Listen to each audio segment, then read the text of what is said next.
Frère Graham, merci. Bonjour à tous et joyeux Noël à vous tous. Nous sommes si heureux d'être de retour ce matin, ici au tabernacle, pour être avec ce charmant petit groupe. Frère Graham et moi, nous étions en train de discuter de quelque chose dans la pièce là. Il a dit, Frère Bill, as-tu une chose à cœur ce matin? J'ai dit, juste Christ. Amen, c'est tout. Nous avons toujours ça. Et donc, c'est une chose que nous avons tous en commun. Nous l'avons, lui. Je suis rentré tard hier de Dallas, où nous avons eu l'une des réunions les plus glorieuses. Et la chose pour laquelle nous avons prié est maintenant sur le point d'arriver. C'est déjà en cours en ce moment, c'est-à-dire un réveil à l'échelle nationale. Tous les ministres hier, ou ces derniers jours, qui ont eu des ministres, ou des réunions plutôt, de toute taille et de toute envergure. Nous nous sommes réunis à Dallas pour cette convention. Et il y avait là environ 15, 18 ministres qui ont un ministère qui compte entre 3 000 et 15 000, peut-être 20 000 personnes. Raymond T. Richer, par exemple, et Bosworth, et Oral Roberts, et Jackson, et tous ces hommes-là. Frère Jackson, l'autre soir, pendant sa réunion, 500 personnes ont reçu le Saint-Esprit en même temps. Alors, c'est tout simplement merveilleux. Et nous nous sommes tous réunis hier, l'autre jour, pour décider ensemble de l'œuvre à faire pour l'année. Parce que nous croyons que Dieu est ici pour faire une œuvre et un mouvement de réveil que le monde n'a jamais vu auparavant. Je crois, mes amis, que nous entrons dans quelque chose de merveilleux. Et ces ministres qui organiseront probablement tous les soirs, l'été prochain, si le Seigneur nous le permet, tous les soirs, il y aura 15 ou 16 ou peut-être plus, grands tents dressés qui peuvent accueillir jusqu'à 8 ou 10 000 personnes, partout aux États-Unis en même temps. Oh, il nous faut un réveil maintenant. C'est déjà en cours. Des centaines et des centaines reçoivent le baptême du Saint-Esprit et entrent maintenant dans le royaume de Dieu. Ce n'est même pas quelque chose que nous nous attendons à voir arriver un peu plus tard, car c'est déjà en cours. Dieu le fait maintenant même. Oui, monsieur, oui, frère Graham, c'est ça que j'ai toujours... Bien, eh bien, vous savez, frère Graham et moi travaillons si bien ensemble. Il est si grand et moi si petit. Alors, parfois, je dois lui demander de secouer l'arbre un peu pour en faire tomber. Merci, frère Graham. Je n'ai toujours pas compris ça. Le feu. Nous le voulons sur l'autel, n'est-ce pas? Amen. Eh bien, l'autre soir, là où nous étions assis, des milliers de personnes étaient là. Tout le monde tapait des mains et louait Dieu. Et nous avons passé des moments tellement glorieux. Nous avions le feu sur l'autel à ce moment-là. Et nous sommes très heureux d'annoncer le réveil de l'été prochain. Maintenant, je serai avec l'Église ici, avec Frère Graham et vous tous, pendant les 8 ou 10 prochains jours, je crois, pour autant que je sache. Et je veux participer à tous les services possibles. Alors nous partons de là pour aller au stade, à Houston, au Texas. Nous avons accès à un beau grand bâtiment là-bas, qui peut accueillir 17 000 personnes. Et nous nous attendons à passer de merveilleux moments. Nous avons essayé que nous ayons tous une ligne de prière là-bas, mais ce n'était pas possible. Un ministre à un endroit et un autre dans un autre endroit, dans la ligne de prière. Mais, oh, ça ne marchait pas comme ça. Et c'est seulement frère Jaggers qui a pu aller de l'avant. Et disons, une autre chose que je veux annoncer. Frère Jaggers s'est levé et a pris position comme nous l'avons fait à Calgary. Les baptistes missionnaires, les baptistes du libre arbitre, et tous ceux-là, vous savez, les baptistes sont très nombreux au Texas. Ils ont pris position pour lui. Mais les baptistes fondamentalistes se sont opposés au programme. Et ils ont écrit un article à son sujet dans le journal et tout. Eh bien, il lui avait soumis par écrit des questions sur la Bible. Alors frère Jaggers a répondu. Et ils ont eu après qu'ils ont vu eux-mêmes les preuves, mais à cause d'un tas de positions politiques, eh bien, ils n'ont pas voulu publier ça dans le journal. Alors, frère Jaggers, nous avons convoqué une réunion là-bas et 75 ministres qui collaboraient de cette ville se sont présentés là. Nous en avions fait une reproduction par photocopie et nous avons dit, est-ce là la liberté d'expression? Est-ce là la liberté de presse? Comme ça. Et nous l'avons distribué. Et le lendemain matin, le journal a perdu 10 000 abonnés. Et ils sont venus en pleurant, à genoux, et ont dit, nous le publierons dans le journal, sans frais. Vous n'avez pas à nous payer un sou. Oh, frère, écoutez, vous, Église, à un moment donné, nous vivions près de la voie ferrée. Plus maintenant. Nous vivons maintenant sur l'avenue Alléluia. Oui, monsieur, nous sommes des millions. Avant, nous n'étions que quelques centaines, mais nous sommes maintenant des millions, des millions. Et unis ensemble, nous sommes l'Église la plus puissante des États-Unis en nombre. C'est vrai. Oh, je pense, dans le monde. Rien que l'année dernière, nous avons eu 1 500 000 conversions. Pensez-y, 1 500 000 conversions, des gens du plein évangile, en suivant la consigne générale, l'année dernière. Oh, nous augmentons maintenant. Et ces petits journaux et ces choses qui ont été... Ils ne voulaient pas parler des catholiques. Ils avaient peur d'eux. Vous voyez, ils avaient peur de le faire. Mais nous continuons à augmenter en nombre maintenant. Nous avons des droits. Revendiquons notre droit donné par Dieu. C'est vrai. Alors, nous allons de l'avant cette année, avec Dieu comme aide et comme bouclier, pour provoquer faire de notre mieux pour avoir un réveil. Maintenant, Oh, ici en haut, vous devrez tous me dire que je dois m'arrêter. Là-haut, juste là-haut. Très bien. Je peux marcher jusqu'ici et regarder en arrière.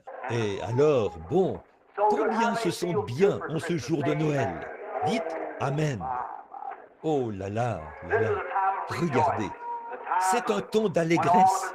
Le temps où nous pouvons tous nous réunir et adorer Christ. Et je n'ai pas de message, rien du tout. Je viens d'ouvrir la Bible ici, pendant qu'il parlait là. Je l'ai ouverte ici, j'ai dit, où est la naissance de Christ? Presque tout le monde en parle en ce moment. Alors, il va falloir que je lise un peu et ensuite trouver quelque chose et continuer simplement un peu comme ça jusqu'à ce que l'Esprit du Seigneur apporte quelque chose. Maintenant, pour débuter, commençons par Luc, au chapitre 1 de Luc. C'est le commencement de la naissance de Christ. Et nous allons lire un peu ici, ou simplement donner un enseignement sur une partie de la parole, si nous le pouvons. Nous ne savons pas ce que le Seigneur fera pour nous, mais nous avons simplement confiance qu'il nous donnera une grande bénédiction. Dites donc, j'ai entendu votre émission, c'était bien. Continuez simplement à avancer. Continuez à avancer. Prêchez la parole. Il y a un instant, je disais à Frère Graham dans la pièce là, si jamais il y a eu un temps où les chrétiens ont besoin les uns des autres, c'est maintenant même. Maintenant même. Quoi que vous fassiez, mettez tout de côté. Parce que je crois, par la grâce de Dieu, je vais simplement parler un peu de cela dans quelques minutes, pour montrer combien nous avons besoin les uns des autres en ce moment. Le grand, je crois que nous avons là, devant nous, mais écoutez-vous? Très bien. Nous avons maintenant là, devant nos yeux, la plus grande scène de toute l'histoire de l'humanité. Et ça se déroule ici, devant nous, dans le grand champ du monde, ici. Et c'est une scène que Dieu va exécuter maintenant même. Et c'est saisissant de regarder partout dans le monde et de voir comment la chose travaille de concert. Oh, quelque chose est sur le point d'arriver, mon ami. Cette chose dont nous avons parlé et ce que nous avons dit, c'est ici, maintenant même. C'est déjà commencé. Partout, ça éclate. Il y a un grand tableau que j'aimerais vous brosser ce matin. Je vois un agneau dans le champ en train de paître. Le petit animal devient nerveux et il se pose des questions. Là, dans les roseaux, juste derrière lui, je vois un lion qui s'approche doucement, très doucement. Voyez, il bouge sa queue qui tapote le sol et il se prépare à bondir. Voilà l'église là-bas, sur le champ de travail. Les ténèbres du communisme se répandent dans le monde entier. Elles nous enveloppent comme une grande ombre. Et c'est la loi du contraste. Comme avant le jour, il fait toujours plus sombre que jamais avant le jour, parce que le jour se lève et repousse les ténèbres. Et c'est la loi du contraste, voyez-vous, qui fait en sorte qu'il fait plus sombre que jamais avant que le jour se lève. Et nous sommes dans la même condition maintenant. Il fait plus sombre que jamais avant le jour. Les grandes ombres des ténèbres s'approchent puissamment pour accomplir ceci, l'homme du péché. Avez-vous remarqué, en cette période même de Noël, tous les pays communistes sont, au lieu de présenter Christ dans la crèche, ils ont envoyé des petits livres de Staline, avec la photo de Staline dessus. L'homme qui se pose et s'élève contre tout ce qu'on appelle Dieu, et ainsi de suite. Et une grande partie du monde se trouve entre ses griffes. Et voilà une autre chose. Tout cela, c'est pour accomplir l'Écriture. Et je veux aussi vous faire remarquer autre chose, une autre chose qui s'est accomplie. Les gens qui sont formalistes et les églises formalistes, ils s'élèvent contre ce mouvement. La Bible dit, ils auront l'apparence de la piété, mais renieront ceux qui ont fait la force. Éloigne-toi de ces hommes-là. Et ils prennent position. Le communisme prend position. Gloire à Dieu. Le Saint-Esprit prend position. Oui. Quand l'ennemi viendra comme un fleuve, alors j'élèverai un étendard contre lui. C'est vrai. Et l'Église a pris position. Je parle de l'Église remplie du Saint-Esprit. Or, c'est tout ce qui m'intéresse, mes amis, quand je suis ici. D'ailleurs, je prie pour les malades. Mais ici, il n'y a qu'une chose qui m'intéresse. C'est l'Église de Dieu, l'Église née de nouveau. C'est vrai. C'est à cela que je m'intéresse, quoi qu'il arrive. Je ne m'intéresse pas aux règlements et aux diacres et ainsi de suite, comme ça, ni aux directives des églises. Je m'intéresse au baptême du Saint-Esprit sur l'Église, en ce jour où nous vivons. Voilà le point fondamental. Voilà ce que nous cherchons. Juste un mot de prière maintenant. Père Céleste, descends ce matin au milieu de nous. Accorde le Seigneur et puisse l'Esprit de Dieu prendre le contrôle du service. Bénis l'œuvre ici, Seigneur. Bénis notre frère, frère Graham. Dieu, donne-lui des paroles de sagesse ce soir, lors de l'émission de radio. Puisse-t-il pouvoir secouer les gens en prêchant la parole. Accorde le Seigneur. Puissent les pécheurs pleurer, s'agenouiller dans leur chambre et donner leur cœur à Christ. S'il y a des incroyants ici ce matin, ou des gens qui n'ont pas accepté Christ, puissent-ils venir aussi. Et maintenant, commence un réveil dans le cœur des gens ce matin, Seigneur. Puisse ce temps-ci être un temps de renouvellement, un temps où l'Esprit sera renouvelé. Et, ô Père, voici notre prière. Viens nous prendre par la main, chacun de nous. Conduis-nous ici, dans cette voie. Montre-nous ce grand tableau qui est brossé ici, qui révèle tes secrets au cœur des saints ce matin, pour que nous puissions voir ce qui est ici, juste devant nous. Et alors que nous marchons, Seigneur, revêtus de l'armure de Dieu, puissions-nous aller comme de vaillants soldats, affronter l'ennemi. Mais comment pourrions-nous l'affronter si nous ne connaissons pas ces techniques? Alors, aide-nous ce matin à comprendre et montre-nous son premier plan là, pour que nous sachions où le rencontrer. Car nous demandons ceci au nom de Jésus. Amen. Lisons le chapitre 2. Lisons ceci. En ce temps-là, il parut un édit de César Auguste, ordonnant qu'on fasse un recensement de toute la terre. Ce premier recensement fut fait par le gouverneur de la Syrie. Tous allaient se faire inscrire, chacun dans sa ville. Joseph monta aussi de la Galilée vers la ville de Nazareth pour se rendre à Juda, dans la ville de David, appelée Bethléem, parce qu'il était de la maison et de la famille de David, afin de se faire inscrire avec Marie, sa fiancée, qui était enceinte. Pendant qu'ils étaient là, le temps de son accomplissement, où Marie devait accoucher, arriva. Et elle enfanta son fils premier-né. Elle l'emmaillota et le coucha dans la crèche, parce qu'il n'y avait pas de place pour lui dans l'hôtellerie. Maintenant, juste comme toile de fond jusqu'à ce que nous arrivions à la partie que j'aimerais utiliser ce matin, et que chacun de vous entre dans l'Esprit du Seigneur. Nous sommes aujourd'hui, partout dans le monde, on célèbre la naissance de Jésus, ce qui est maintenant simplement une tradition. Jésus n'est pas né un 5 décembre, ni rien qui ressemble, ou le 25 décembre. Nous savons que c'est impossible. Les collines de Judée étaient couvertes de neige à ce moment-là. Alors, comment serait-ce possible? On s'entend pour dire que Jésus, par l'astrologie et ainsi de suite, et tout cela, qu'il est né aux alentours du 1er avril, donc au printemps. Mais ceci est un jour, et c'est très bien, simplement réservé pour l'adoration, en commémoration de sa venue dans le monde. L'un des plus grands dons que Dieu ait jamais donné au monde, c'est Jésus-Christ. Ça, nous le savons. Et maintenant, ce matin, je veux parler de sa divinité, de qui il est. Tant de gens le considèrent comme un petit bébé couché là dans le berceau, et ainsi de suite.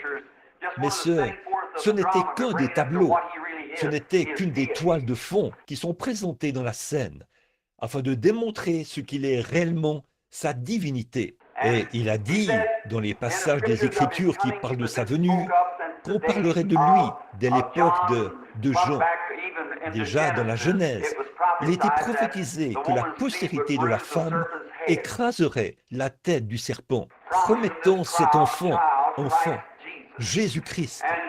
Et il a été depuis tous les prophètes, presque tous les prophètes qui ont écrit dans la Bible, ont parlé de son premier et de son second avènement, quand il viendrait dans le monde. Jésus vient 3 fois. Il est venu la première fois pour racheter son Église. Il vient la deuxième fois pour recevoir son Église. Il vient la troisième fois avec son Église. Tout ce qui se trouve dans la Bible voyage par Trinité, par 3. Mais tout cela dans un seul Christ. Souvenez-vous, la première fois pour racheter son Église, la deuxième fois pour recevoir son Église, la troisième fois avec son Église, en tant que roi et reine. Bon, de sa première venue, nous en parlerons juste un peu, alors, de sa présence ici, et ensuite de sa seconde venue, nous en parlerons, puis de la troisième fois, si le Seigneur le veut. Or, à cette époque-là, il y avait une grande persécution contre l'Église. César Auguste avait élaboré un grand plan, celui d'imposer tout le peuple. Et cela n'a été fait que dans un seul but, pour que la grande prophétie de Dieu s'accomplisse. La seule chose que vous avez à faire, quand vous voyez quelque chose dans la Bible qui vous semble un peu mystique et un peu superstitieux, donnez à Dieu un peu de temps. Dieu n'est pas pressé, c'est nous qui sommes pressés. Donnez juste un peu de temps à Dieu et vous verrez les vieilles roues prophétiques, les engrenages tourner pour compléter le tableau. Ça va se développer comme lorsque l'on développe une photo. Comme quelqu'un qui parlait l'autre jour. Il a dit, Dieu, qu'était-il quand il était tout là-bas, il y a des millions et des millions d'années, quand il n'était pas comme l'espace ici, puis il a abouti dans le Logos. Et ensuite, il est descendu du Logos, il est descendu en Christ. Vous voyez, c'est simplement Dieu qui descend comme ceci sur la terre, puis qui retourne directement en Dieu. Ne voyez-vous pas ce que je veux dire? En train de tourner, de descendre de l'espace, de l'éternité. Tout s'engraine, descend dans le Logos, du Logos, là dans l'homme, pour ensuite revenir de nouveau, dans un seul but, racheter cet homme qui était tombé. Or, c'est pour ça qu'il est venu, pour être un rédempteur. Et avant que Dieu puisse être un rédempteur, il devait être, selon la loi, un parent rédempteur. Il devait nous être parents. Et Dieu, au commencement, a créé son premier homme. Il l'a fait esprit. Et l'esprit est la partie invisible de l'homme, qu'on ne voit pas. Or, Dieu a fait l'homme à son image. M'écoutez-vous? Très bien. Dieu a fait l'homme à son image. Et Dieu est esprit, dit la Bible. Et le premier homme qui était fait gouvernait toute la création, tout comme le Saint-Esprit gouverne l'Église aujourd'hui. Il dirigeait la création. Il dirigeait les animaux. Mais il n'y avait pas d'homme pour cultiver le sol. Alors Dieu a formé l'homme de la poussière de la terre. Et cet homme, il se peut qu'il lui ait donné des mains comme celles d'un singe. Il se peut qu'il lui ait donné des pieds comme ceux d'un ours. Quoi qu'il ait fait, il a simplement tout mis ensemble et a créé un homme. Mais quant à cet homme, Dieu a placé cet esprit immortel qui ne meurt jamais dans cet homme. Et il est devenu plus qu'une bête. Il est devenu un homme. Et cet homme-là, c'est ce qui suscite, à mon avis, beaucoup de discussions de la part des athées et de différentes personnes. Mais l'heure est venue où Dieu répand sa lumière. Voici l'heure où Dieu est en train d'accomplir des choses. C'est vrai. Et donc maintenant, quand il discute, eh bien, ses pieds sont semblables à ceux d'un ours, et ses mains sont semblables à celles d'un primate ou d'un singe, ou quelque chose de ce genre. Il cherche à dire qu'il tire son origine de là. Ça n'a aucun rapport. Ceci, c'est simplement le corps de chair dans lequel il habite. C'est comme une maison qui retournera dans la poussière de la terre. Mais l'esprit est immortel. Il vient de Dieu. C'est cela qui est à l'image de Dieu. Dieu est esprit. Cet homme a perdu son origine dans le jardin d'Éden. Ses relations avec Dieu, sa communion avec lui, ont été coupées là-bas à cause du péché et de l'incrédulité. L'incrédulité à l'égard de quoi? De la parole de Dieu. Il a été peint un tableau à Ève un jour. Il lui était dit que tout serait beaucoup plus glorieux si elle laissait simplement tomber la parole de Dieu pour se tourner vers le raisonnement. On ne peut pas faire ça. Dieu, il y a une différence entre le raisonnement et la parole de Dieu. La parole de Dieu est vraie. Le raisonnement est faux. On ne peut pas résoudre quoi que ce soit par le raisonnement. C'est vrai. Notre cerveau n'est pas, n'est pas apte, et ne le sera jamais, à pénétrer la sagesse éternelle de Dieu. C'est pourquoi on ne peut pas raisonner ces choses. On doit les croire. C'est tout. Et donc, le tableau était présenté. C'est ce qui est arrivé là-bas, à notre premier père et à notre première mère. Puis, ils sont tombés. Cela a rompu la relation avec Dieu, et ils ont été chassés du jardin d'Éden. À partir de cette heure-là, Dieu s'est mis à crier en parcourant les jardins, à la recherche de son enfant perdu. Et alors, le seul moyen pour Dieu de le racheter, il faudrait que ce soit il faudrait venir le racheter lui-même, pas dans un autre, pas envoyer quelqu'un d'autre. Il ne pouvait pas envoyer un ange, ce ne serait pas bien. Mais le seul moyen pour Dieu de racheter l'homme, c'était de descendre lui-même pour le racheter. Si quelqu'un ici péchait, et que j'étais le juge de ce groupe de gens, et que j'avais la juridiction sur vous tous, et si quelqu'un avait péché, et que je disais, maintenant frère Graham, je veux que tu payes le prix, ce ne serait pas juste. Si je disais à mon propre fils de payer le prix, ce ne serait quand même pas juste. La seule façon pour moi d'être juste, c'est de prendre moi-même sa place. Et quoi? C'est moi qui ai passé le jugement. Et alors, si je veux racheter cet homme, je dois prendre sa place moi-même. M'écoutez-vous toujours? Maintenant, regardez, je veux que vous remarquiez quelque chose. Alors, quand ceci, le seul moyen pour Dieu lui-même de racheter cet homme, c'était de descendre prendre sa place. Et c'était une loi de rédemption donnée par Moïse, qui prescrivait que cela devait être fait par un parent rédempteur, un homme qui, d'abord, était digne, un homme qui valait le prix. Alors cet homme rendrait publiquement témoignage et rachèterait les biens perdus de quelqu'un qui était tombé. Et alors, Dieu était digne. Il est descendu, il y a environ 1900 ans, sous la forme d'un bébé, né dans une crèche, couvert par le Saint-Esprit, non pas né par le désir sexuel. Il était Dieu. Le sang de Dieu était en lui. Le bébé est toujours du sang de son père, jamais de celui de sa mère. Nous le savons tous. J'ai déjà enseigné ça ici par le passé. Et vous savez que le bébé n'a pas la moindre trace du sang de sa mère en lui. Pas du tout. Non, rien n'en a. C'est toujours le sang du mâle. Une poule peut pondre un œuf, mais s'il n'est pas fertile, il n'éclora jamais. Peu importe combien l'œuf est beau et combien elle le réchauffe, il sera toujours infertile. Il va rester là et pourrir, c'est vrai, à moins que l'oiseau mâle ait été avec l'oiseau femelle. Et le germe de vie vient du mâle. Par conséquent, quand Marie, sans avoir connu aucun homme, elle était avec le mâle, Dieu, le Jéhovah Tout-Puissant, il l'a couverte de son ombre.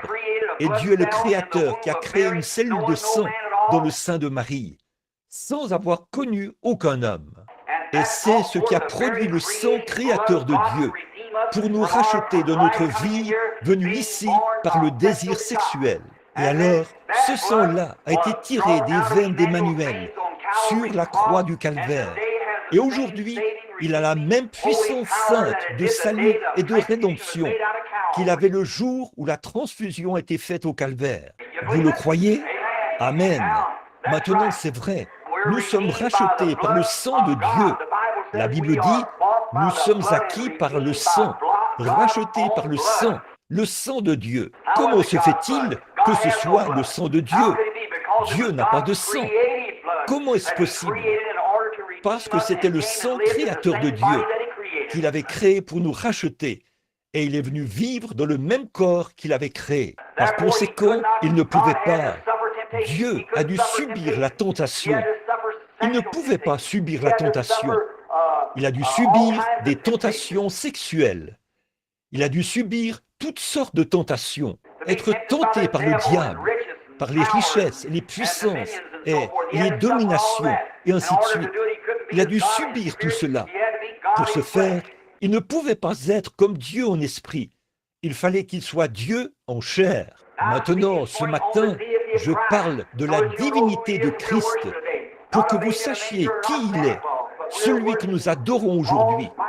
Pas un bébé dans une crèche, pas le Père Noël, mais nous adorons le Dieu Tout-Puissant dans la divinité de son Fils. Et remarquez là, ce sang est descendu et a été, et c'était Jésus-Christ. Dieu lui-même, quittant la forme esprit, est entré en Jésus-Christ. Et la Bible dit que Dieu était en Christ, réconciliant le monde avec lui-même. Pas vrai? Dieu lui-même, Jéhovah, a vécu en Christ et est devenu notre parent. Parce que, comme nous, il est né dans une chair humaine. Pas vrai? Les cellules de son sang ont été formées par Dieu et les cellules de sa chair ont été formées dans le ventre de Marie, qui a mis l'enfant au monde. Alors Dieu est descendu et il a vécu dans une chair humaine et il était tenté en toutes choses comme nous. Croyez-vous cela? Très bien. Et alors, à ce moment-là, il a donné librement son sang. Il n'était pas obligé de le faire. Il a consenti à ce sacrifice. Il aurait pu monter directement dans la gloire. Il aurait pu être transfiguré, comme il avait été sur la montagne de la transfiguration. monter au ciel sans mourir pour nous. Mais il a bien voulu mourir pour nous. Il a donné librement son sang au calvaire. C'est vrai. Et il a choisi. Il était un homme de douleur, habitué à la souffrance. Et il a rendu publiquement témoignage. Dans le livre de Ruth, il y a là une très belle image de Boz, un type de Christ, et de Ruth qui est allée dans un pays étranger comme rétrograde. Elle est sortie du pays et a ramené avec elle, je veux dire, Naomi. Et elle a ramené Ruth. Et quand Ruth est revenue, elle venait du pays de Moab. Et quand elle est revenue, elle était une Moabite. C'est vraiment une image de l'épouse des nations, de l'Église. Et quand Naomi était sur le point de partir, Naomi lui a dit, elle a embrassé et lui a dit de retourner auprès de son peuple. Elle a dit, j'irai avec toi vers ton peuple, que ton peuple soit mon peuple, que ta demeure soit ma demeure, que ton Dieu soit mon Dieu, et rien d'autre que la mort ne nous séparera. Où tu mourras, je mourrai. Où tu seras enterré, je serai enterré. Voilà une image de l'Église des nations qui entre en Christ. En effet, autrefois, nous étions des étrangers, loin de Dieu. Seuls les Juifs étaient ceux qui devaient être sauvés. Mais nous, en étant morts en Christ, c'est alors que nous sommes la postérité d'Abraham et sommes héritiers selon la promesse. Et Christ a une épouse des nations. C'est tout à fait vrai. Bon, Boz, afin pour racheter les biens perdus de Naomi, c'était l'état rétrograde d'Israël, alors Moab devait sortir. Et quand il est sorti, quand il est sorti, il a dû ôter son soulier devant les portes, devant les anciens, pour rendre publiquement témoignage qu'il avait racheté cette femme perdue et ses biens. Et en faisant ça, il a aussi il a obtenu là son épouse, la femme qu'il cherchait. Il devait d'abord racheter la femme afin d'obtenir l'épouse. Ne voyez-vous pas? Et c'est la même chose que Christ a faite. Il a rendu publiquement témoignage aux portes de Jérusalem, quand il était battu, frappé, affligé, et a été conduit au calvaire, à la colline de Golgotha. Et il a baigné la colline de son propre sang, comme témoignage public qu'il avait racheté tous les biens déchus depuis le commencement, et qu'il a racheté son peuple de la malédiction du péché et de l'emprise de l'enfer. Et sachant qu'elle aurait besoin de quelque chose de plus dans les derniers jours que ce qu'elle avait là, il a dit, « Je ne vous laisserai pas orphelins, je prierai le Père, et il vous donnera un autre consolateur, c'est-à-dire le Saint-Esprit. Il demeurera éternellement avec vous, encore un peu de temps, et le monde ne me verra plus. Mais je vais au ciel pour arranger cette chose-là.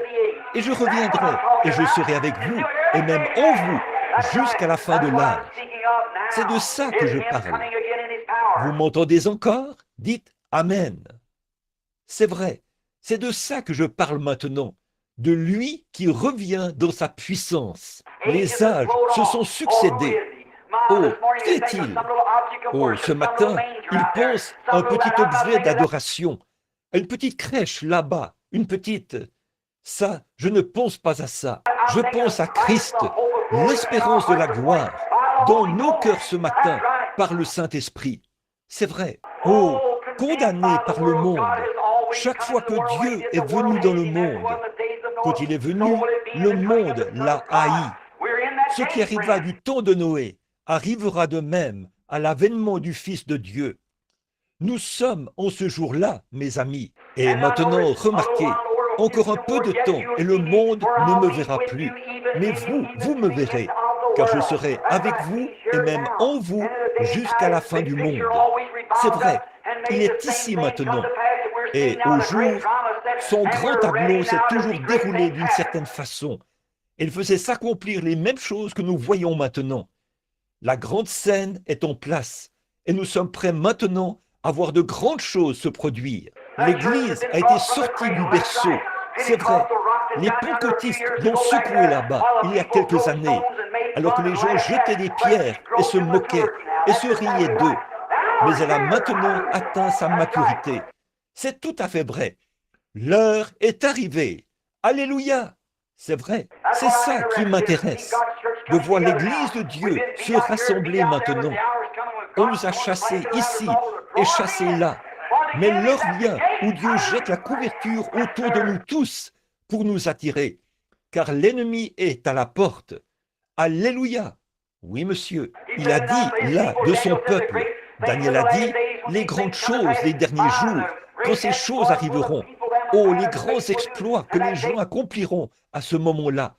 Les hommes de foi les accompliront en ce jour-là. Et l'heure est maintenant venue où la grande scène, le tableau de Dieu est présenté, de la pluie de l'arrière-saison. Joël a dit, dans les derniers jours, je répandrai mon esprit sur toute chair. Vos fils et vos filles prophétiseront. Sur mes servantes et mes esclaves, je répandrai mon esprit. Je ferai paraître des signes en haut dans le ciel et des signes en bas sur la terre, des colonnes de feu et des vapeurs de fumée. Il arrivera que, avant l'arrivée du jour du Seigneur, ce jour grand et redoutable, quiconque invoquera le nom du Seigneur sera sauvé. Jésus a dit là, ces choses que je fais, vous les ferez, et de plus grandes, car je m'en vais à mon Père. Alléluia, alléluia. Voici ce qu'il a dit là, dans la parole. Là, il a dit, si vous demeurez en moi et que ma parole demeure en vous, demandez ce que vous voudrez et cela vous sera accordé. Il y a quelques années, les gens d'ici ont dit, vous qui êtes là-bas au tabernacle, vous êtes des exaltés, vous êtes tous ceci, cela et autre chose. Vous êtes fous. Mais, oh là là, nous nous sommes tenus sur ce rocher qui est la vérité, jusqu'au baptême du Saint-Esprit. Et maintenant, la puissance du Dieu Tout-Puissant s'est formée dans l'Église. Elle se manifeste. Alléluia! J'attends le moment où Dieu va secouer toute la chose, partout. Frère, c'est déjà en cours en ce moment même. C'est en cours. C'est vrai. Sa divinité. Qui est-il? Certains font de lui un petit bébé de cette époque-là. Il est celui qui s'est tenu sur l'invisible, oh là là, sur l'estrade, et qui a tendu les mains, a parlé, et a dit que la lumière soit, et la lumière fut. C'était Jésus-Christ, car il était dans le monde, et le monde a été fait par lui, et le monde ne l'a pas reconnu. Il est la divinité de Dieu. Regardez ce qu'il a fait à cette époque-là. Vous parlez de choses miraculeuses, là. Vous parlez de pousser des cris. Quand il a accompli les choses miraculeuses, pour créer les choses qui existent maintenant, à partir de choses qui n'étaient pas, il a parlé et il en était ainsi. Et cette même puissance, ce même Christ, alléluia, les fondamentalistes et les gens qui nient la puissance de Dieu auront beau dire que c'est faux, mais cette même puissance qui a créé le monde par la parole est dans les gens qui ont le Saint-Esprit. C'est vrai, hommes et femmes, il est temps qu'on sache qui vous êtes. Le diable cherche à vous tenir cachés dans un coin. Il vous raconte que vous n'êtes qu'un petit peureux. Vous ne l'êtes pas. Vous êtes des fils et des filles de Dieu. La divinité n'est pas dans le ciel. Elle est en vous. Alléluia. Je sais que vous pensez que je suis fou. Mais je vais vous dire quelque chose, frère. Quand vous prenez conscience que le Dieu Tout-Puissant vit en vous, la vie immortelle, je donne ma vie, Zoé, la vie de Dieu est dans l'être humain. Il s'est tenu là, à cette époque-là. Il est le créateur de toutes choses. Il a créé la vie, les grenouilles, oh, les abeilles, les canards, les poulets, les animaux. Il a créé toutes choses. Et rien de ce qui a été fait n'a été fait autrement que par lui. Qui? Christ, la divinité. Il a fait descendre des fléaux et tout au jour de l'Égypte. Qui? Christ. Il a fermé la gueule des lions. Il a éteint la violence du feu. Ils ont échappé au tranchant de l'épée. Ils ont ressuscité les morts du tombeau. Qui? Christ. Oh là là, qu'est-ce que ce sera? Qui est-il? Christ, la divinité. Et frères, sœurs, cette divinité est en vous. Encore un peu de temps et le monde ne me verra plus. Mais vous me verrez, car je serai avec vous et même en vous jusqu'à la fin de l'âge. Christ dans la crèche? Non, Christ en vous. Alléluia. Nous n'adorons pas Christ dans la crèche, mais Christ en vous, le Saint-Esprit, l'espérance de la vie. Alléluia. Le Créateur, Dieu lui-même qui habite dans l'être humain. Ce que nous serons n'a pas encore été manifesté, mais nous le verrons tel qu'il est, car nous serons semblables à lui, l'Esprit dans l'être humain. Il n'y a pas de place pour lui. Les gens ici qui disent qu'ils sont de Christ, que leur Église est de Christ, ils vont à... Et qu'est-ce qui s'est passé hier soir? Ils ont ouvert leur cadeau de Noël. Voyons ce qu'il en est de papa.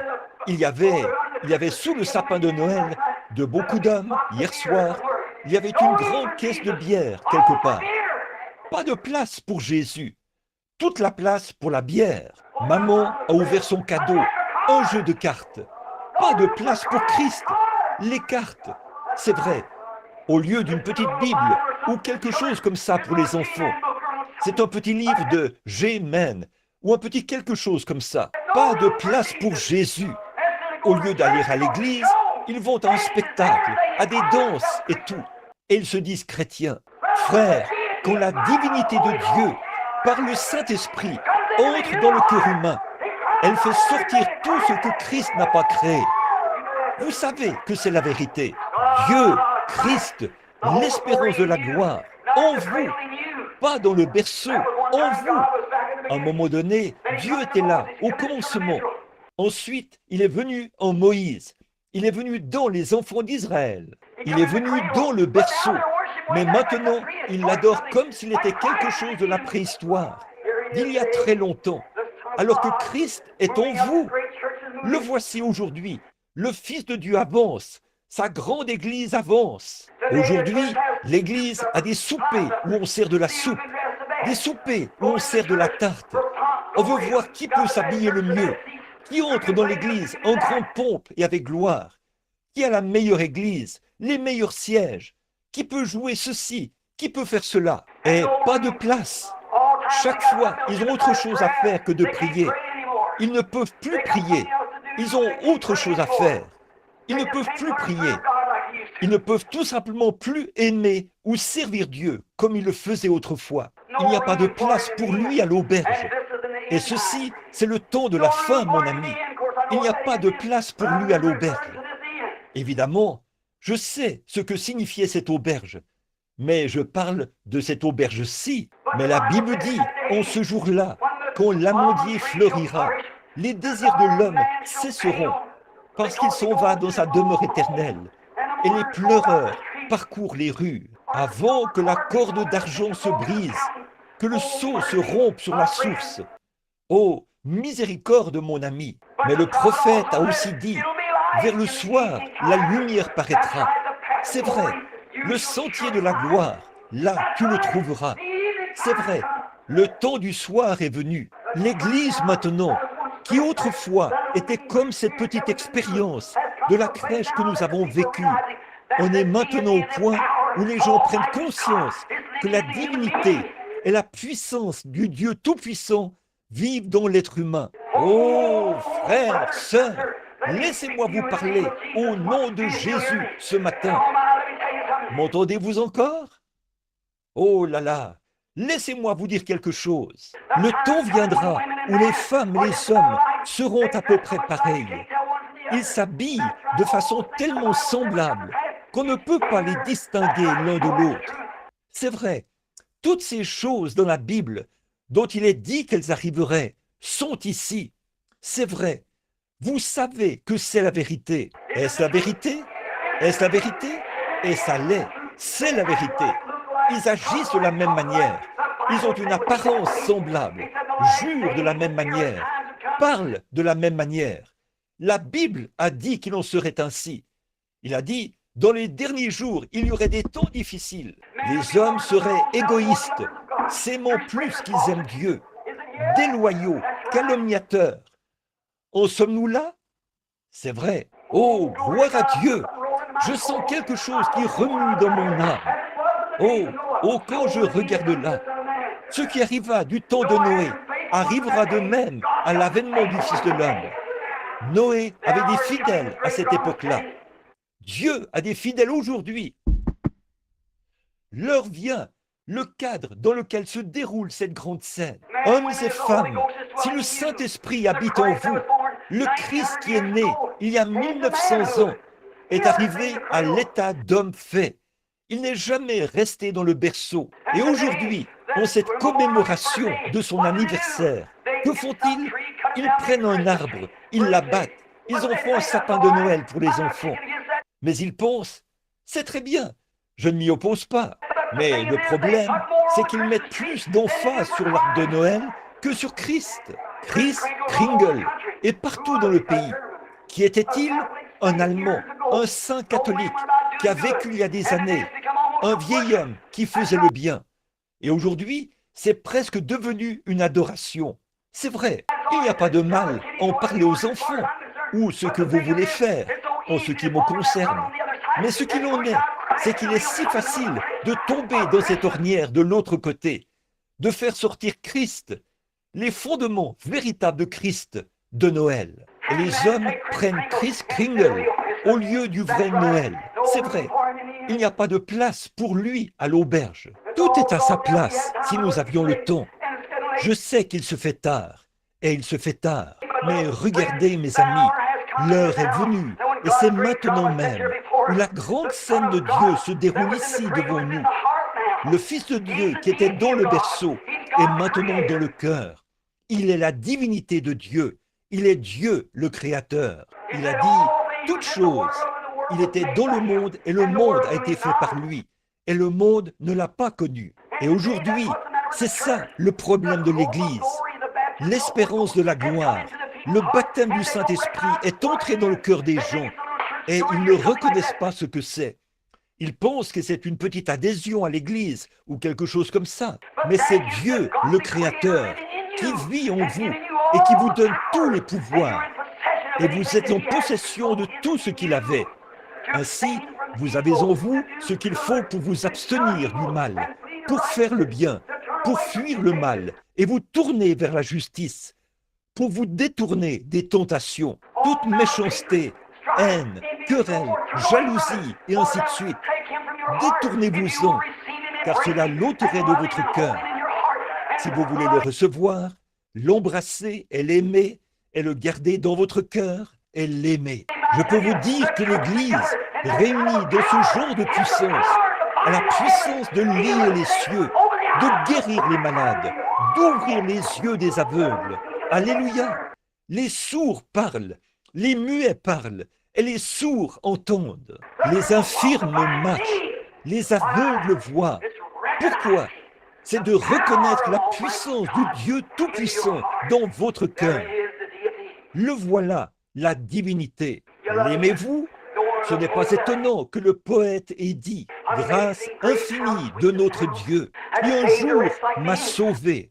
J'étais perdu, mais maintenant il m'a retrouvé. J'étais aveugle, mais maintenant je vois. » Chers frères, chères sœurs, si vous n'avez pas reçu le baptême du Saint-Esprit ce matin, courez dans le royaume de Dieu aussi vite que possible. L'heure du scellement est arrivée. L'ennemi est entré comme un fleuve. Il élève un étendard contre cela. La scène est en place.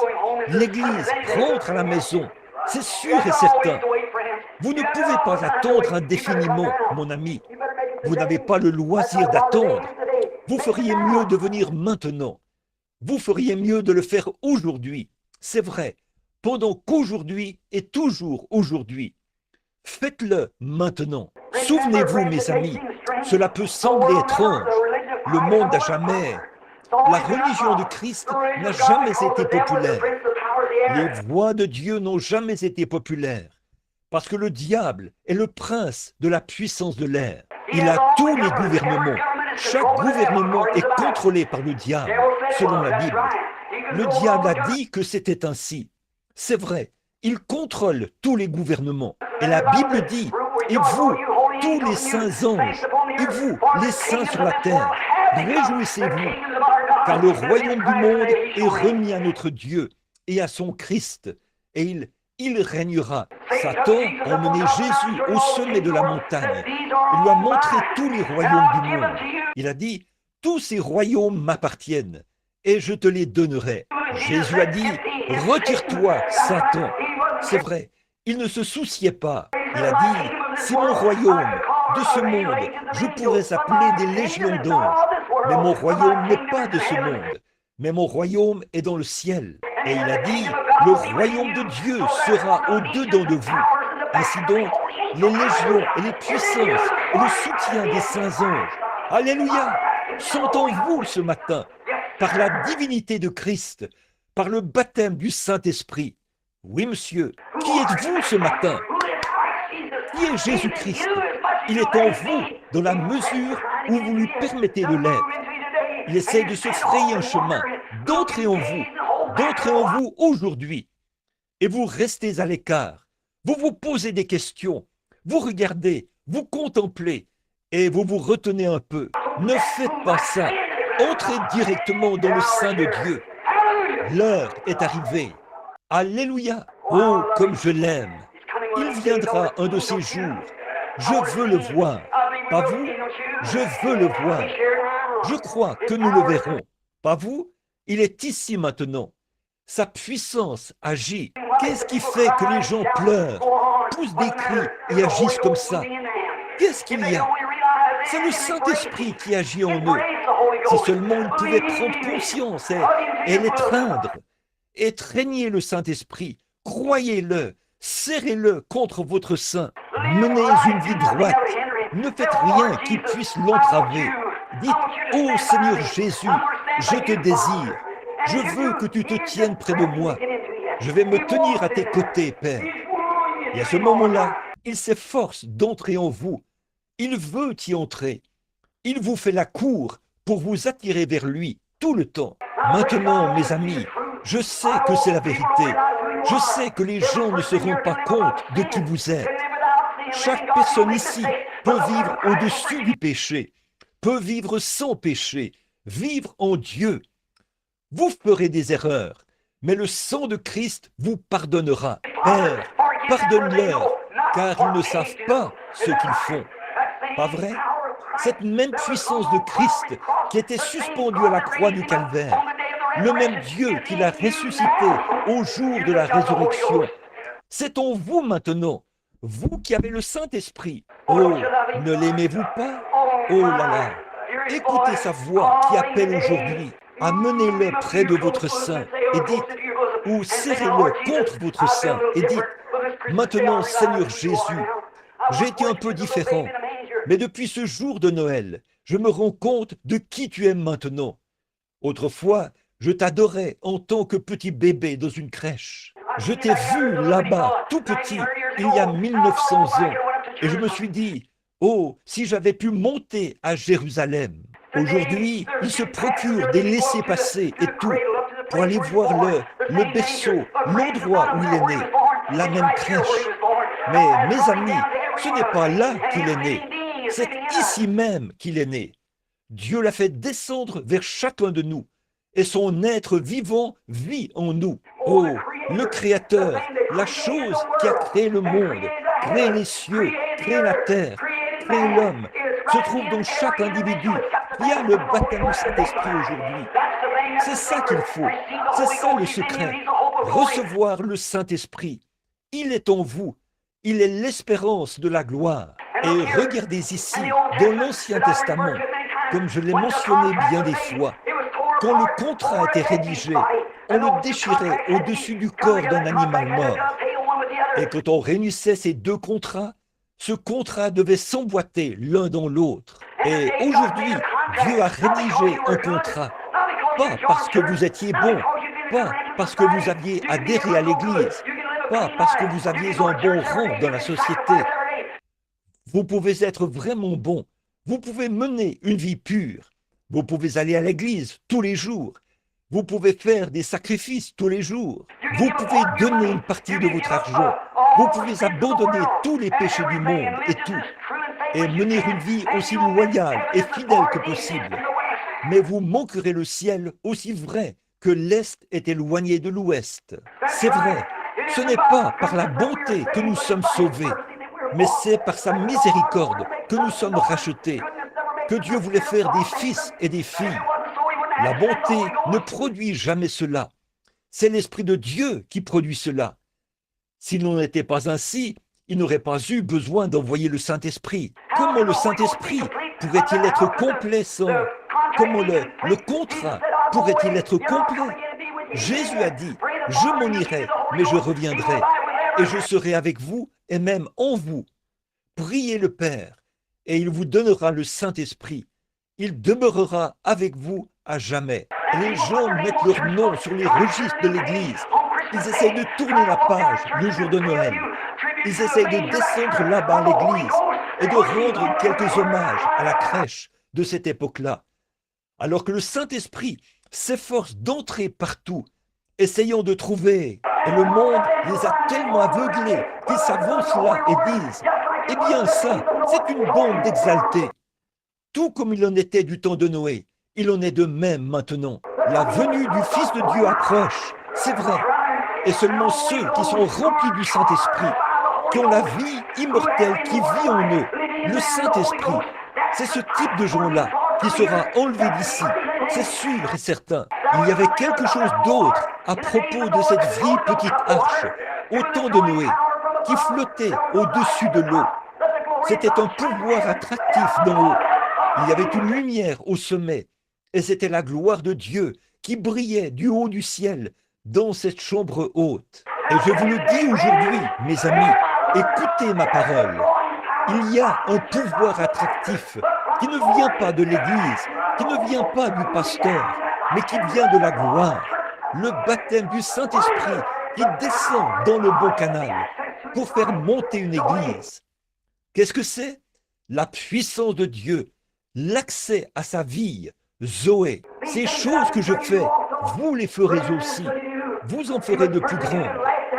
Il a été persécuté, on a ri de lui, on s'est moqué de lui. Il est mort et il est allé dans la tombe. Mais il était fidèle, il avait l'Esprit de Dieu en lui et Dieu l'a ressuscité. Si nous suivons le même chemin, nous réussirons aussi. Oh, alléluia, je l'aime. M'entendez-vous toujours? L'aimez-vous? L'aimez-vous de tout votre cœur? N'est-il pas merveilleux? Oh là là, l'œil a vu, l'oreille a entendu ce qui est enregistré dans la parole de Dieu. N'est-il pas merveilleux?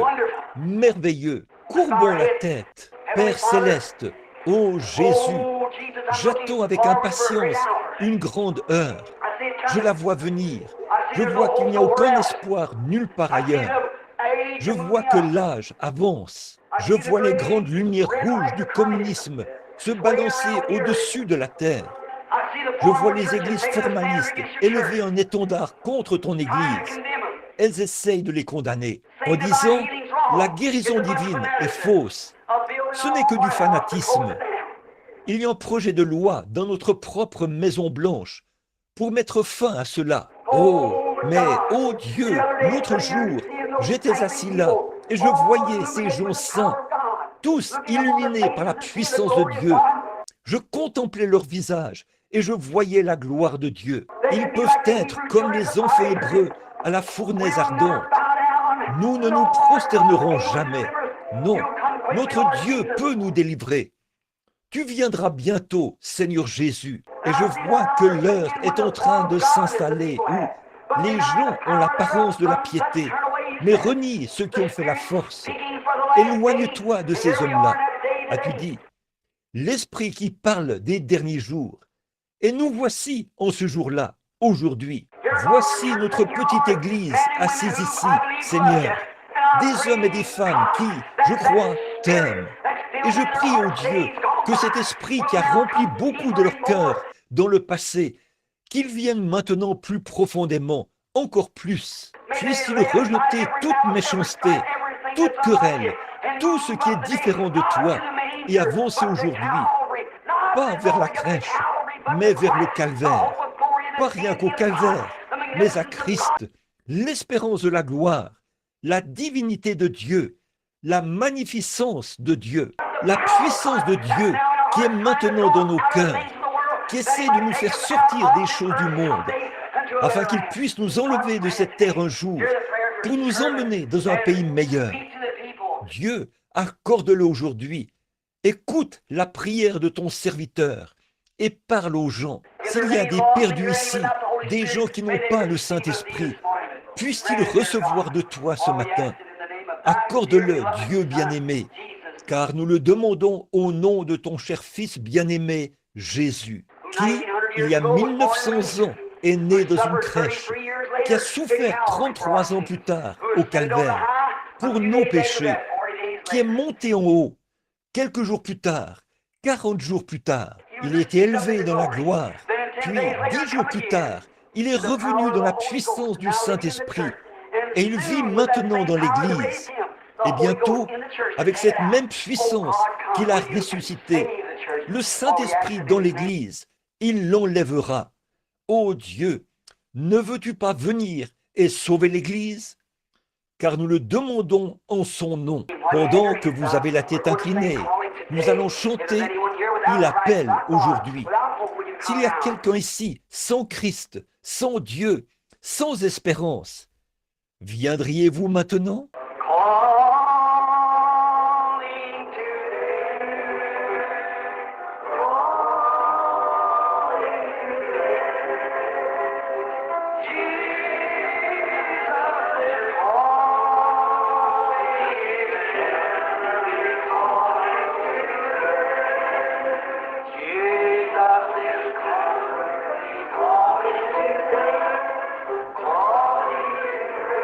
Êtes-vous sans Dieu, sans espérance, sans Christ? Êtes-vous conscient, chrétien, que vous n'avez pas la plénitude de la vie, de la parole de Dieu? Ne voulez-vous pas venir?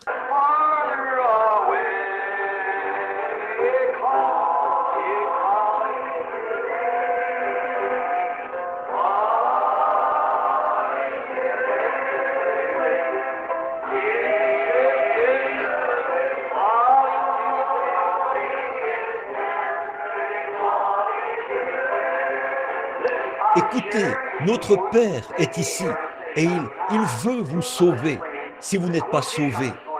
Je ne vous connais pas, mais écoutez mes amis, je veux faire quelque chose ce matin pour vous, pendant que vous êtes ici. Je veux que vous ayez les yeux fermés. Je veux tirer un rideau ici et vous laisser regarder quelque part. Nous allons faire une petite visite ce matin, pendant qu'elle joue ce chant. Je vais tirer le rideau, juste pour ceux qui sont assis dans ce tabernacle, jeunes et vieux, et vous tous. Je vais regarder aux portes de l'enfer pendant un moment, ce matin. Ils savent, là en bas, qu'ici en haut, c'est la période de Noël. Ils savent ce qu'ils ont fait pendant la période de Noël. Certains d'entre eux ont bu, certains d'entre eux ont couru partout. Certains étaient à l'église, certains ont ridiculisé cela. Certains se sont moqués. Et si cette lugubre charpente osseuse pouvait revenir à la porte de cette église ce matin, vous savez, vous serez peut-être là Noël prochain. Il se peut que vous soyez là depuis 1 an, Noël prochain. Mais souvenez-vous, vous avez affaire à des âmes humaines. Vous traitez avec des choses spirituelles. Et chacun de vous devra répondre au jour du jugement. Je ne peux qu'être honnête. Je peux seulement dire, si vous n'avez pas reçu le Christ ce matin, il se tient à la porte ouverte. Le traitez-vous avec méchanceté? Et vous qui avez le Saint-Esprit, souvenez-vous, vous serez jugés pour ce que vous en avez fait. Vous aurez peut-être reçu Christ par le Saint-Esprit, mais vous serez condamnés. Tout homme est jugé selon les œuvres qu'il a faites lorsqu'il était dans son corps. Après que vous avez reçu le Saint-Esprit, qu'est-ce que vous en avez fait? Avez-vous parlé de votre voisin? Avez-vous mal agi? Si oui, souvenez-vous, je recommencerai une nouvelle vie maintenant même. Dites, Seigneur Jésus, aujourd'hui, à partir de maintenant, je serai ce que tu veux que je sois. Je suis conscient que c'est la partie immortelle de Dieu et que l'Esprit de Dieu vit dans mon corps. Et si j'ai eu tort, pardonne-moi maintenant. Je veux rentrer à la maison. Je veux être meilleur. Mettez-le à l'épreuve, là, ce matin, comme ça. Levez simplement la main pour moi, là derrière. Dites, je veux recommencer aujourd'hui, frère Branham. Moi aussi, j'ai levé la main. Je vais recommencer. Je veux en faire plus pour lui que je ne l'ai jamais fait. Êtes-vous... Une fois, j'ai entendu l'une des histoires les plus tristes que j'ai jamais entendues. Il y avait une jeune femme très belle. Elle vivait dans un bon foyer. On lui avait parlé de Christ. Son père a dit, j'ai honte d'elle, révérend. Son genre de société, elle va rencontrer cette catégorie de gens parce qu'elle est... Maintenant, souvenez-vous, selon la société, vous vous associez à une chose qu'on appelle folie. Or, elle avait reçu ce qu'il y a de mieux en matière d'instruction. Quand elle s'apprêtait à sortir, à côtoyer les membres de la société, à fréquenter différentes classes d'hommes distingués, la mort l'a frappée soudainement. Elle est décédée des suites d'une crise cardiaque. Toute sa formation ne lui a servi à rien. Elle est allée ailleurs. Dans quelle direction allez-vous ce matin? De quoi rêvez-vous? Peu m'importe de quel genre de groupe il s'agit, chacun de vous, vous irez dans l'éternité un de ces jours. Et sans Christ, sans le Saint-Esprit, votre âme est perdue. Souvenez-vous-en, c'est seulement en acceptant Christ par le Saint-Esprit que vous pouvez arriver là. S'il est en vous, il est la puissance de Dieu. Vivez par cela. Il est Dieu en vous. La Bible dit, vous devenez des dieux. C'est vrai. N'êtes-vous pas tous des dieux? Et Jésus a dit à les pharisiens, là, on dit, tu te fais Dieu. Il a dit, n'est-il pas écrit dans votre loi que vous êtes des dieux? Il a fait de Moïse un dieu pour Pharaon. Et il a fait de vous un dieu pour les gens. C'est vrai. Et vous, ce matin, vous êtes des épîtres écrites de Dieu. Votre vie est de Dieu. Et elle porte même ce Saint-Esprit. Regardez ici, mes amis. Ne laissez pas ceci vous échapper. Ne laissez pas ça passer comme un petit quelque chose de mythique. Père, nous venons ce matin en tant que tes humbles enfants. Je suis conscient que nous vivons à la dernière heure, à l'heure de la fin.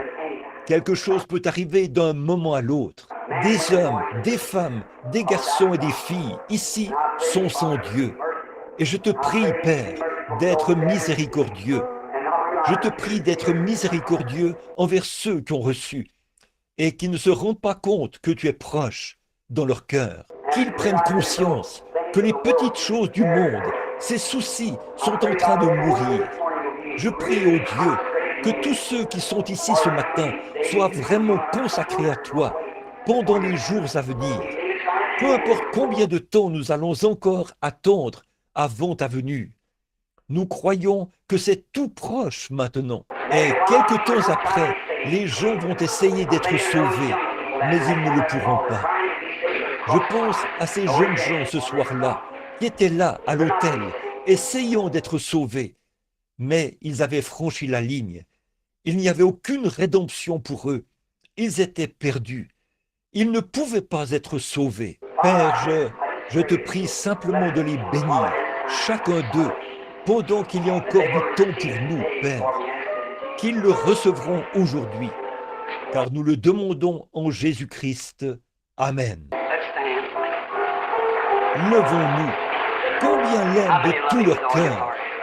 Ne voulez-vous pas vous rapprocher un peu plus de lui, l'aimer juste un peu plus? Chantons, oui, prends tout, Seigneur, alors que nous levons les mains vers lui ce matin. Voulez-vous le faire? Donnez-nous la note pour ce chant, sœur.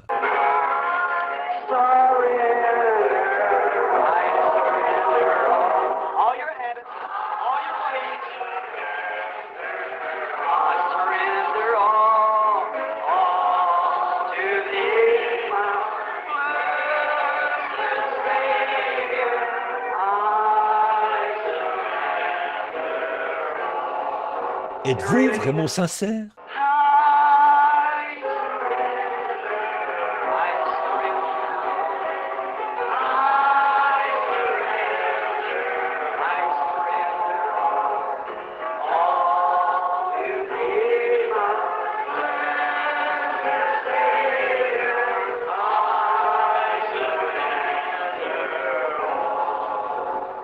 Ô Père, aie pitié, nous t'aimons tellement, Seigneur.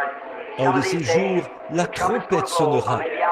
Je serai peut-être quelque part sur le champ de travail. Seigneur, je penserai à l'Église à ce moment-là, quand les vents se mettront à hurler, le monde à s'agiter. Certains diront, qu'est-ce qui se passe? Les cieux deviendront rouges. L'heure du jugement est proche. Je vais penser, oh, où est frère Graham? Où est? Oh, ils sont à la maison.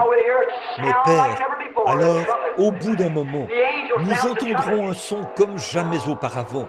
La trompette. L'ange sonne de la trompette. Ô Dieu, ceux qui sont entrés dans la chambre de la mort ressusciteront. Oh, on entendra les gens crier. Qu'est-ce qui se passe avec le monde? Nous ne pouvons pas rester tranquilles. Et la terre est secouée. Et alors, nous serons tous ensemble enlevés pour aller à sa rencontre dans les airs. Ô Père, si la mort doit venir nous prendre avant ce moment-là, je veux dire la mort naturelle de cette séparation terrestre ici, puissions-nous entrer dans ces chambres avec une foi vaillante, nous enveloppant de la robe de Christ, le Saint-Esprit. Un jour, nous devrons en arriver là, Père. Et je me rends compte que je dois aussi passer par là.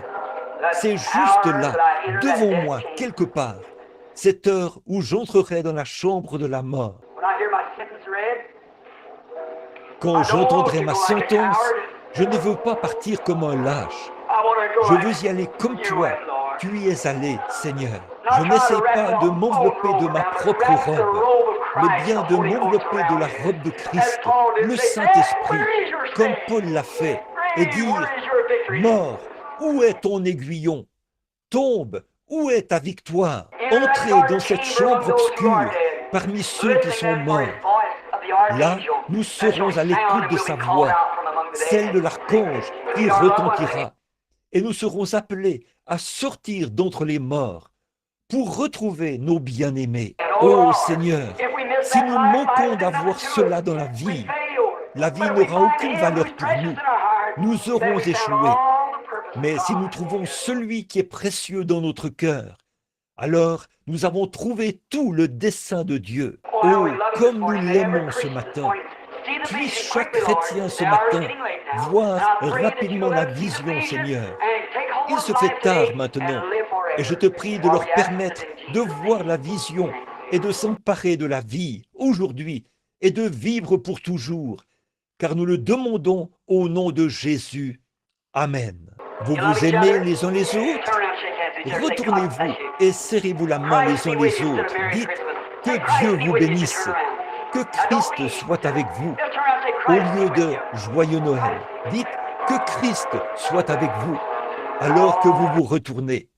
Maintenant, ne partez pas, retournez-vous simplement, dites que Christ soit avec vous. Que Christ soit avec vous. Maintenant, juste un instant.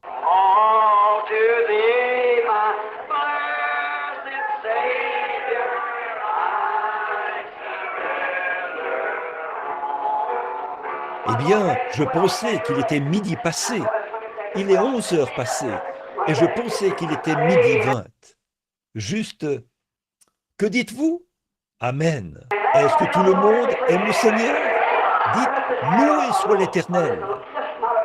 Disons juste un peu, pas plus de 3 ou 4 paroles pour rendre témoignage, comme j'aime Jésus. Dites simplement, oui, pas plus que ça. C'est ça, quelqu'un d'autre. Je l'aime, oh,